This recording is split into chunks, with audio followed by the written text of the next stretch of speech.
வந்து என்னுடைய பெயர் வந்து சிவசங்கோ. என் தகப்பனார் பெயர் வந்து கருப்பண்ணன். நான் வந்து கேரித்தீவிலே பிறந்து வளர்ந்தவன். அப்புறம் நான் வந்து தமிழ் ஸ்கூல் அங்கே வந்து தமிழ் ஸ்கூலில் பிறந்தேன். 1959 பிறந்து அப்புறம் அம்மா வந்து அப்புறம் கொண்டு ஆயாக்கொட்டாயில் விட்டுருவாங்க என்ன. அப்புறம் அப்படியே ஆயாக்கொட்டாயில் ஒரு 7 வருஷம் சென்று ஸ்கூலுக்கு போனேன். போயிட்டு அப்புறம் தமிழ் ஸ்கூலில் படித்தேன். 6ஆம் வரையிலும் படித்தேன்.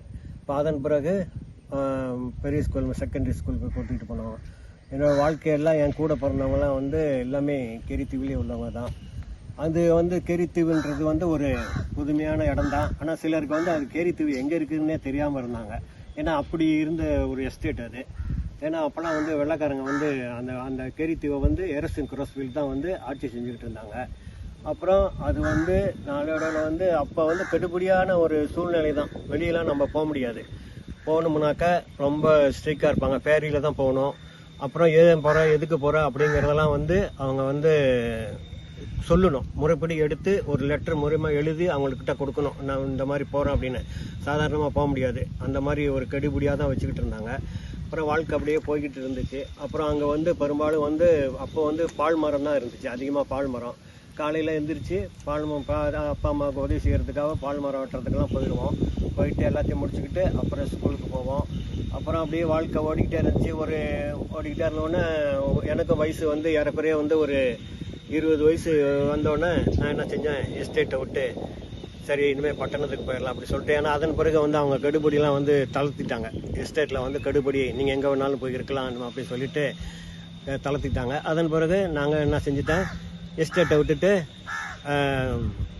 கல்யாணுக்கு வந்துட்டு இங்கே வந்து என்னோட அண்ணன் வீட்டில் தான் தங்கியிருந்தேன். அண்ணன் எனக்கு முன்னே வந்துட்டார். அப்புறம் அண்ணன் வீட்டில் தங்கியிருந்தேன். அண்ணன் வந்து அப்போ வந்து போர்ட் கிளைங்கில் தான் வேலை செஞ்சுக்கிட்டு இருந்தார்.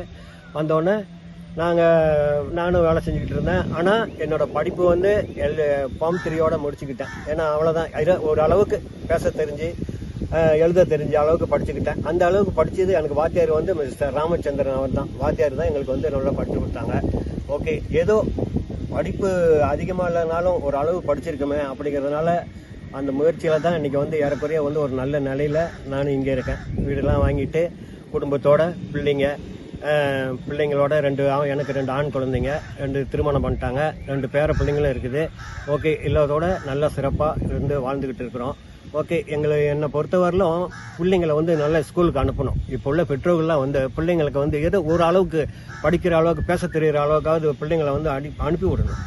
கண்டிப்பாக செய்யணும். அதை சிலர் பார்க்குறேன். நான் கேரித்தீவுக்கு சமீபத்தில் திருவிழாவுக்கு போயிருந்தேன். அங்கே பார்க்குறேன் சிலர் பிள்ளைங்களை வந்து விளையாண்டுக்கிட்டு தான் இருக்கிறாங்க. ஏன்டா வாத்தியார் போய் கேட்குறாரு, ஏன் இன்றைக்கி ஸ்கூலுக்கு போகலனாக்கா அவங்க தாய் தகப்பனே சொல்கிறாங்க, பிள்ளை விளையாடுது நான் என்ன செய்யட்டோம் அப்படின்னு.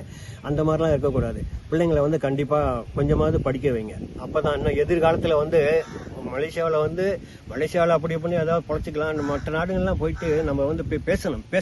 அதாவது படிக்க தெரிஞ்சவனுக்கு இந்த படிப்பாளிகளுக்கு வந்து எங்கே போனாலும் பொழைச்சிக்குவாங்க. படிக்க தெரியாதவங்க வந்து ரொம்ப கஷ்டம்.